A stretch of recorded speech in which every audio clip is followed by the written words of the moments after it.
Na verdade, esse PL, ele foi tramitando, ele é originário do Senado Federal. Lá ele já teve uma tramitação muito rápida e veio para a Câmara Federal e, de uma maneira abrupta, o presidente da Câmara colocou ele em pauta, alegando a extraordinariedade do projeto, e foi votado sem nenhuma discussão, tá? E o fim disso é que a votação foi por uma votação simbólica, não nominal, que contraria realmente o processo legislativo normal. Eles alegaram que uma extrema urgência. E qual urgência que tinha nesse projeto? Nenhuma. Esse projeto ele deveria ser discutido, debatido perante a sociedade e principalmente debatido com as entidades que foram realmente atingidas por ele. O legislador colocou no artigo 13, aí ele fala da capacidade de produzir provas contra terceiros ou contra si próprio, no caso do réu. Tá? O que ele fala?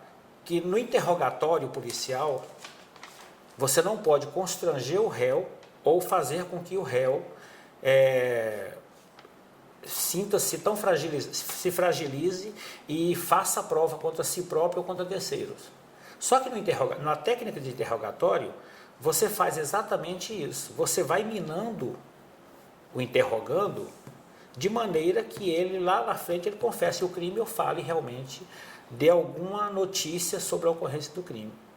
Então, a partir do momento que você começa a usar as técnicas de interrogatório para fazer isso, já dá margem para o advogado do réu, do criminoso no caso, alegar que você, de certa maneira, deixou o réu numa situação de vulnerabilidade, de modo que ele produziu prova contra si próprio.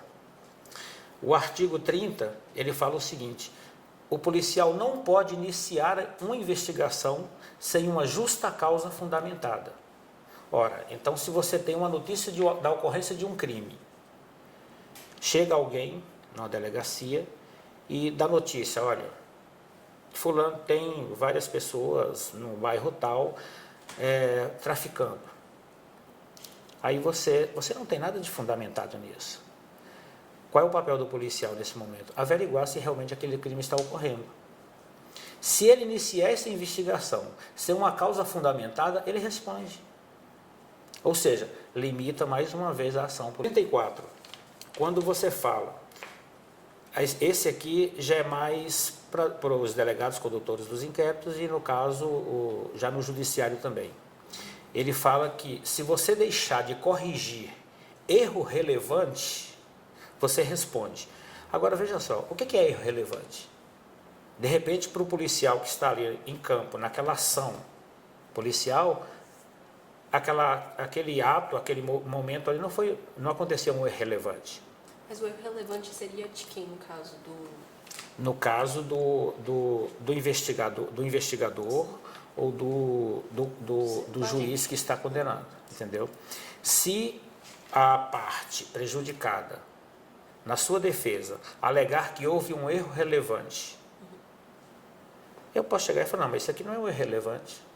Ou seja, sob a minha ótica, subjetivamente, eu estou dizendo que essa situação não foi um erro relevante. Mas só que aí vai para o recurso. O judiciário vai chegar lá e falar, não, isso aqui é um erro relevante sim. E você vai responder porque isso aqui foi... Veja só. Então, viu o artigo 17. Ele, que é um dos mais comentados no meio policial, inclusive foi até manifestação do presidente da República, que é a questão da algema. O policial hoje só pode algemar o condutor se ele oferecer resistência. Sim. Eu vou te dar um exemplo. Eu trabalhei em Mato Grosso do Sul nos anos 90 e 2000 e nós perdemos um colega de trabalho lá exatamente porque ele não algemou o preso. E nessa época nem tinha essa legislação. Nessa época era 4898 de 1965, que é a lei de abuso de autoridade que nós tínhamos. Aliás, nós temos ainda, só depois da promulgação dessa que ela vai ser revogada.